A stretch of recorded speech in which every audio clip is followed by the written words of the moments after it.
Hello दोस्तों, budget का एक और क्वेश्चन लेके मैं आ गया हूं आपके बीच। तो यूनियन बजट 2026-27 का, और जैसा कि हम कह रहे हैं एक एक क्वेश्चंस को लेंगे, इसके थ्रू हम पूरा पूरा बजट रिवाइज करेंगे। तो आज के क्वेश्चन में क्या लिया है, सीधे चलते हैं वहां पे।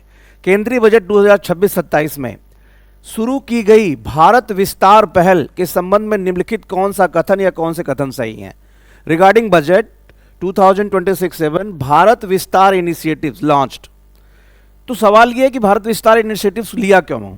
तो जब भी आप बजट के लिए पढ़ाई करो ना, उसमें जो नया स्कीम्स हो, कुछ नई चीजें स्टार्ट की गई हो, वो आपके एग्जाम के पॉइंट ऑफ व्यू से बहुत इंपॉर्टेंट हो जाता है। इसलिए आपको हमेशा ये ध्यान रखना है, जब भी आप बजट के क्वेश्चंस को उठाओ या फिर बजट के डॉक्यूमेंट्स को पढ़ो, आप new initiatives are very important as per as our exam is concern. तो भारत विस्तार चेक करते क्या है, चलिए पहला स्टेटमेंट देखते हैं। It aims to integrate agritech, ठीक है, with ICR participants using AI driven system। इसका उद्देश्य AI संचालित प्रताड़ित agritech Indian council for agriculture Asiad प्रथाओं के साथ एकीकृत करना। ये स्टेटमेंट बहुत सही है। ये स्टेटमेंट सही क्यों है मैं बताऊंगा। दूसरा स्टेटमेंट देख लेते हैं। It focuses on a revitalization of the old orchards and high density cultivation walnut. It is this dedicated scheme for the promotion of organic farming in North East India only। अब देखिए एक word आया only, ठीक है।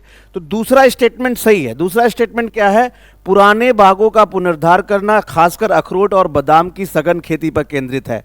भारत विस्तार का ये एक पॉइंट है, जब आप बजट का डॉक्यूमेंट्स पढ़ेंगे तो दूसरा है। तो इस क्वेश्चन के माध्यम से भारत विस्तार है क्या, वो भी हम समझते चलेंगे। तो स्टेटमेंट 1 सही है। ये एग्रोटेक के माध्यम से एक agri ICR Indian council for agriculture से साथ मिलकर के एकीकृत कृषि करना है, इंटीग्रेटेड फार्मिंग को बढ़ावा देना है।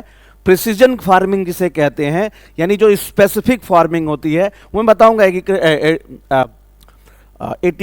एकीकृत कृषि क्या होती है या फिर इंटीग्रेटेड एग्रीकल्चर होता क्या है।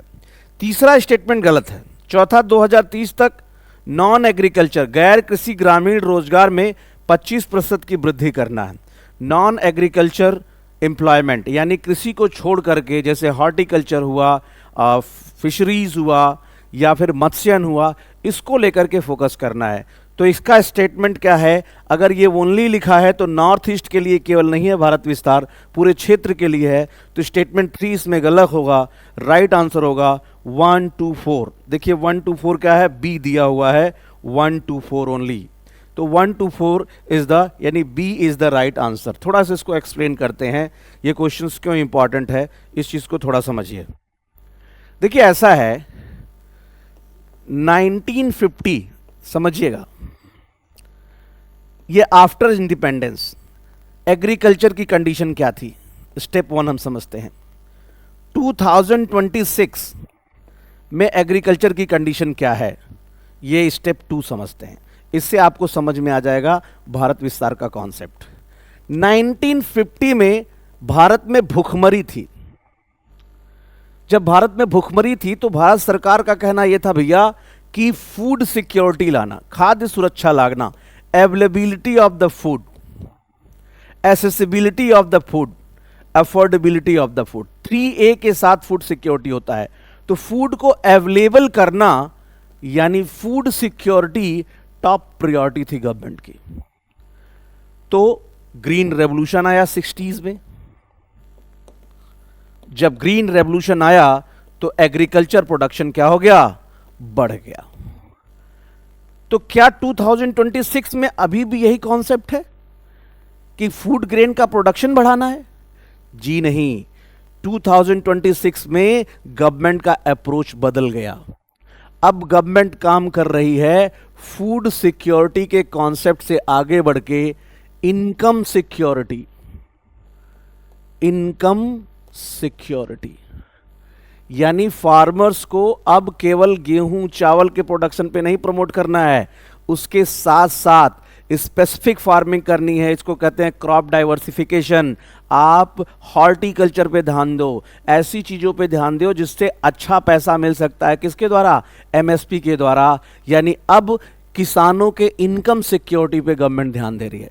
इसके साथ साथ गवर्नमेंट ध्यान दे रही है वैल्यू एडिशन, यानी न्यूट्रिशनल सप्लीमेंट पे ध्यान दे रही है।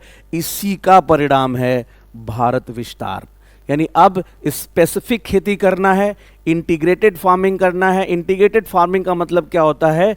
एक ही छोटे से जगह पे विभिन्न प्रकार के अनाजों का उत्पादन करना। जैसे एक किसान है, उसका ये खेत है, इसमें तालाब बना लिया, इसमें मछली पाल लिया, बत्तख पाल लिया, थोड़ा सा पशुपालन कर लिया, चारा का कर लिया, मेड़ पे क्या फल वाले पेड़ भी लगा लिए।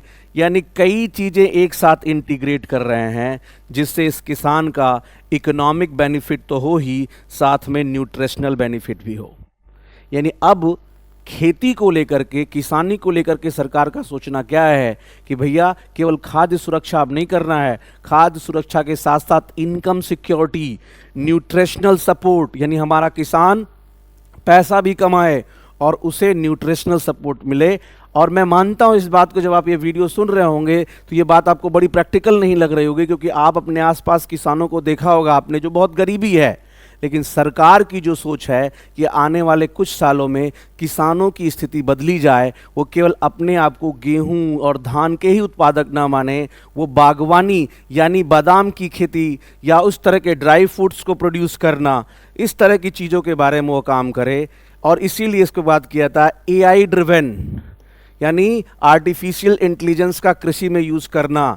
फिर पुराने बागों का पुनरुद्धार, ऐसे छोटे जैसे मान लो क्या कहते हैं ऑर्चिड्स इस तरह से हैं, उनको क्या प्रॉपर तरीके से बढ़ाना। और ख़ासकर नॉन एग्रीकल्चर रूरल एम्प्लॉयमेंट को बढ़ाना, खेती को छोड़ करके उस चीज़ों को करना, ये कहलाता है भारत विस्तार। तो भारत विस्तार समराइज समझ में आएगा।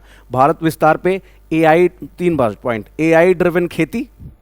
नंबर 2, जो पुराने हॉर्टिकल्चर प्लेसेस उनका विस्तार करना और ड्राई फ्रूट्स के प्रोडक्शन को बढ़ाने की कोशिश करना, स्पेसिफिक फार्मिंग होना, इंटीग्रेटेड फार्मिंग होना और नॉन एग्रीकल्चर एम्प्लॉयमेंट को देश में बढ़ाना, ये होता है भारत विस्तार। आई होप ये टॉपिक आपको समझ में आया होगा। इस हिसाब से ये क्वेश्चन क्या है, बी है। और 1, 2, 4 यहाँ केवल ओनली दिया है नॉर्थ ईस्ट, इसलिए ये सही नहीं है। मिलते हैं अगले वीडियो में। Thank you.